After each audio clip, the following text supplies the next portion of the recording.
An'anaviy bitta savol kelyapti-da, 4 ta qiz. Buvisi san'atkor Hosila Rahimova, dadasi san'atkor. Hali qaysidir avloddan qaytadi deydi. Ikkinchi avloddanmi, uchinchi avloddanmi shu baribir iz quvib chiqadi nasldan deydi. Endi qaysi biridir dadajon, buvijon, menga ham oq fotiha beringlar, endi men shunaqa qo'shiq kuylayman deb istedodli bo'ladigan bo'lsa, unda nima bo'ladi, Baxriddin? Yo'q, unaqa bo'lmasa deydi. Yo'q, xudo xolasa unaqa bo'lmaydi. Qizlarimga aytganman, endi hozir o'zi rostdan ham qiziqishlar bor endi, ayniqsa katta qizimda hozir maktabda ham aktiv, ayniqsa shu tadbirlarda.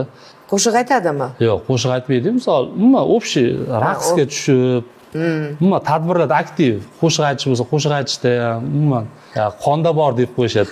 Hay deysizmi? Ha, o'shaning uchun yo'q qizim. Mayli hozir yozsa maktabda, masalan tadbirlarda ishtirok etaver, lekin kallangda shu narsani chiqarib olgin, sen san'atkor, san'at yo'lida ketmaysan. Shuning uchun bu narsani umuman rejalaringdan chiqarib olgin, bu narsa yo'q bo'lsin. Demak, ayollar san'atda bo'lishiga qarshi ekansizda.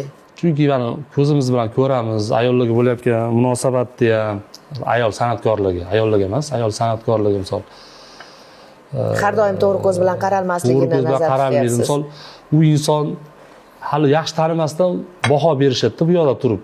Misol, ko'rinishiga qarab, yo insonlarni eshitib qolamiz, misol bizga ham keladi, bizdan o'zimizdan ham so'raydi, shunaqa ekan-a deb, misol falon san'atkor. Shu narsani eshitganimdan keyin qizlarimni san'at yo'lidan ketishini xohlamayman.